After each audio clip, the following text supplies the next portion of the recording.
அது என்னங்க முருங்கா மேட்ரு, இது அடல்ட் கண்டென்ட்டாக இருக்குது, இந்த பாக்யராஜ் படத்தில் வருமே அதுவா அப்படின்னீங்கன்னா, அடல்ட் கண்டென்ட் இல்லை, இது அடலசன்ட் கண்டென்ட். வளர் இளம் பருவத்தில் இருக்கக்கூடிய குழந்தைகளுக்கு போய் சேர வேண்டிய விஷயம் முருங்கா மேட்ரு. இது நீ நான் கல்வி, உங்களோடு அரவிந்த் பாரதி.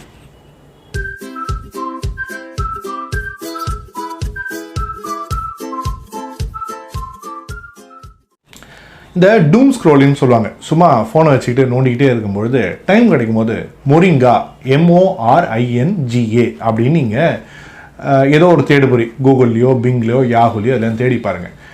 தேடினீங்கனாலே உடனே செறிவூட்டப்பட்ட, ஊட்டச்சத்து மிக்க, மதிப்பு கூட்டப்பட்ட அப்படின்னு சொல்லிட்டு நிறைய ரெடிமேட் ப்ராடக்ட்ஸ் கிடைக்கும். அதை நீங்கள் உணவில் சேர்த்துக்கலாம். உங்களுக்கு நிறைய சத்துக்கள் கிடைக்கும், பல விட்டமின்கள் கிடைக்கும், இரும்பு சத்து, கால்சியம்லாம் கிடைக்கும்னு ஒரு நல்ல சத்தான ஒரு உணவு சப்ளிமெண்ட்டுக்கான ஒரு அற்புதமான விளம்பரங்கள் நிறைய கிடைக்கும். இதை பற்றின கண்டென்ட்லாம் கடந்த ஒரு 4-5 மாதத்தில் சில இங்கிலீஷ் நியூஸ் பேப்பர்லாம் கூட பார்க்க முடிஞ்சுது. அப்படி என்னடா அந்த முரிங்கா அப்படின்னு கேட்டிங்கன்னா, நம்ம தவற விட போகும் அந்த முரிங்கா தான் நமக்கு ரொம்ப பிரியமான வழக்கமான முருங்கைக்காய்.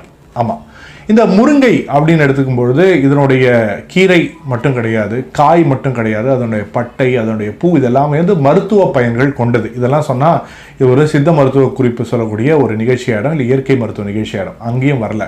ஆனால் இருக்கிறத இழந்து விட்டோமோ அப்படின்ற ஒரு மிகப்பெரிய கேள்விக்கான பதிலை தேடுறோம். ஒரு உதாரணம், எனக்கு தெரிஞ்சு என்னுடைய அனுபவத்தில் இருந்தும் விட்ட ஒரு முக்கியமான ஒரு பொருள் அப்படின்னா எண்ணெய். எண்ணெயா? ஆமாம், அந்த எண்ணெய் தான். எனக்குலாம் ஞாபகம் இருக்குது, பொருள் கொடுத்து அனுப்பாங்க. இப்போ கடலைனா கடலை, எள்ளுனா எள்ளு அப்படின்னு சொல்லிட்டு சில முக்கியமான இடங்கள் சென்னையிலேயே அப்போலாம் பார்த்தீங்கன்னா செக்கெல்லாம் இருந்தது. போய் அரைச்சி எடுத்துகிட்டு வா, எண்ணெய் அரைச்சி எடுத்துகிட்டு வா அப்படின்னு சொல்லுவாங்க. அது ஒரு பசுமையான ஒரு நினைவுன்னு வச்சுக்கோங்களேன். ஒரு ஏர்லி சைல்டுஹுட், ஒரு 5ஆம் வகுப்பு படிக்கிறதுக்கு முன்னாடி அந்த நினைவுகள்லாம் இருக்குது. அதற்கு பின்னாடியும் தூக்கு எடுத்துகிட்டு போய் இல்லைனா எண்ணெய்க்கு புட்டி ஒன்று கிடைக்கும், எண்ணெய் பாட்டில் ஒன்று கிடைக்கும். அதை யூஸ்வலாக வீட்டில் பயன்படுத்துவாங்க. அதை கொண்டு போய் எண்ணெய் போய் வாங்கிட்டு வரோம், அவங்க அளந்து ஊற்றுவாங்க. இந்த 2 நினைவுகளும் பசுமையாக இருக்கிறது. ஆனால் ஒரு 98-99 இந்த காலத்துக்கு அப்புறமா ஏற்பட்ட மாற்றம்னு நினைக்கிறேன். இந்த அப்பயும் பேக்ட் ஆயில், ரிஃபைன்ட் ஆயில், இதெல்லாம் ரொம்ப பிரபலமாக தான் இருந்தது. அந்த ஆயில்களுடைய சந்தை விளம்பரங்கள் ஜாஸ்தியானதுக்கு அப்புறமா திடீர்னு இந்த தூக்கில் வாங்கின எண்ணெய், செக்கில் போய் எடுத்த எண்ணெயெல்லாம் காணாமல் போயிடுச்சு. ஃபாஸ்ட் ஃபார்வர்ட் பண்ணி கடந்த ஒரு 3-4 வருஷத்துக்கு முன்னாடி போனால், அது 2016-17 அப்புறம் காலகட்டத்துக்கு போனால், எங்கே திரும்பினாலும் புதுசாக செக்கு, எங்கே திரும்பினாலும் செக் எண்ணெய், இதோ உங்கள் கண்ணு முன்னாடியே அரைச்சி கொடுக்குறோன்னு ஆரம்பித்து இன்னைக்கு கண்ணு மண்ணு தெரியாத அளவுக்கு ஊரெல்லாம் செக்குகள் வளர்ந்து நிற்கின்றது. இது நல்ல விஷயமா அப்படின்னா ஆரோக்கியமான விஷயம். என்னங்க, உடலுக்கு ஆரோக்கியமான விஷயம் தானே, எண்ணெய் தானே, இது நல்ல விஷயம் தானே அப்படின்னு கேட்டிங்கன்னா அங்கே தான் ட்விஸ்ட்டு. என்னென்னா, சாதாரணமான விலையில் நம்மளுடைய கையில் அடக்கமாக வீட்டில் இருக்கக்கூடிய எல்லாருக்கும் தெரிஞ்ச வகையில் நாம் பயன்படுத்தி கொண்டிருந்த இந்த எண்ணெய், செக்கில் போய் அரைச்சி எடுத்துகிட்டு வந்தோம், தூக்கில் போய் வாங்கிட்டு வந்த இந்த எண்ணெய்ங்கிறது அதே மெட்டீரியல் இன்னைக்கு நீங்கள் கடையில் பேக்கெட்டில் போட்டு விற்கப்படக்கூடிய இந்த பொருளை விட 2 மடங்கோ அல்லது 3 மடங்கோ விலை ஜாஸ்தியாக இருக்கிறது. நீங்கள் சாதாரணமாக எங்கேயாவது முடிஞ்சால் கடல் எண்ணெய் எவ்வளோ கிலோன்னு போய் விசாரிச்சு பாருங்கள். 250 ரூபாய்க்கு கீழே வாங்கிட்டீங்கன்னா நீங்கள் பெரிய அதிர்ஷ்டசாலி. நீங்கள் மார்க்கெட் விலையில் போய் கேட்டு பாருங்கள். ரிஃபைன்ட் ஆயில் இது ஒரு 190 இல்லை 180 அப்படிங்கிறது தான் இருக்கக்கூடிய மார்க்கெட் விலை. இப்போது எந்த பொருள் நமக்கு சாதகமாக ரொம்ப சுலபமாக வாழ்க்கையோடு ஏன்றிருந்தோ அந்த பொருள் நம்ம வாழ்க்கையிலிருந்து நீக்கி விட்டு சந்தை முழுசா உள்ள வந்துருச்சோ, மீண்டும் அதே சந்தை நமக்கு இந்த செக்கு எண்ணெய் விளம்பரப்படுத்தி நமக்கு கொண்டு வருது. இது தப்பா சரியா அப்படின்னு கேட்டீங்கன்னா, சந்தைக்கு ஒரு பொருள் போயிடுச்சுன்னா, சந்தையில ஒரு பொருளை வியாபாரப்படுத்தணும் முடிவுக்கு வந்தாச்சுன்னா எதுவுமே தவறு கிடையாது. அதனால இது வியாபாரிகளோட தவறா அப்படின்ற இந்த டாபிக் உள்ள ஆனா இருந்ததை இழந்தது நம்மளுடைய தவறு. இப்போ இதையே நான் இப்போ முருங்காய்க்கு ஈக்குவேட் பண்ணி சொல்றேன் பாருங்க. இதெல்லாம் முருங்கீரெல்லாம் சமைப்பாங்களா அப்படின்னு பல வீடுகளில் பேசுவாங்க. ஆமா, முருங்கீரெல்லாம் எதுவுமே இல்லை, எதுவுமே கிடைக்கலன்னா சமைக்கக்கூடிய ஒரு பொருள் அப்படின்னா அது முருங்கைக்கீரை அல்லது முருங்கைக்காய். இந்த முருங்கைப்பூக்கு அற்புதமான இந்த மருத்துவ குணங்கள்லாம் இருக்குன்னு சொல்கிறேன்ல, இதை கொஞ்சம் ரொம்ப ஆழமாக தினசரி வாழ்வியலை எடுத்து பார்த்தா வளர் இளம் பருவத்தில் இருக்கக்கூடிய குழந்தைகளுக்கு யோசிச்சு பாருங்க. இரும்பு சத்து இன்னைக்கு வரைக்கும் யாருக்காவது ஒரு அவசரத்துக்கு ஒரு ரத்த தானம் கொடுத்துட்டு வந்தால் அடுத்த ஒரு 2-3 நாளில் கண்டிப்பாக எங்கள் வீட்டு உணவில் முருங்கை சேர்க்கப்படும் ஏதாவது ஒரு வகையில். ஏன்னா அது கொடுக்கக்கூடிய அந்த அயன் சப்ளிமெண்ட் வேற எங்கேயாவது நீங்கள் வெளியிலேருந்து வெவ்வேறு பொருட்களை கிடைக்கிறது ரொம்ப அரிது.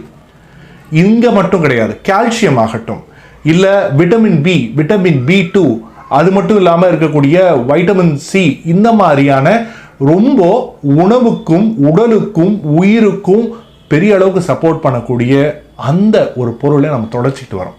வீட்டு வாசலில் முருங்கை மரம் இருந்ததுங்க, நிறைய கம்பளி பூச்சிலாம் வந்து வெட்டிட்டோம் அப்படின்னு சொல்றக்கூடிய சர்வசாதாரணமாக இருந்த காலம் போய் இன்னைக்கு முருங்கை மரம்னால என்னன்னு தெரியாத ஒரு தலைமுறையை நம்ம நோக்கி சென்று கொண்டிருக்கிறோம். இந்த தலைமுறைக்கு உங்களால் ஒரே ஒரு உதவி செய்ய முடியும்னா இருக்கிறதை இழந்து விடாமல் செஞ்சு கொடுங்க. ஒரு 5 வருஷம் ஒரு 10 வருஷத்துக்கு முன்னாடி உதாரணத்தை எடுத்து பார்த்தா கீரைகள் கட்டு 2 ரூபாய் கட்டு 5 ரூபாய் தாண்டி கூட போயிட்டா ஒரு 10 ரூபாய் ஒரு கீரைக்காரம்மா கட்டு விலையை சொன்னாங்கன்னா அவங்க கூட சண்டை போடக்கூடிய எத்தனையோ அம்மாக்களை நான் பார்த்துருக்கேன்.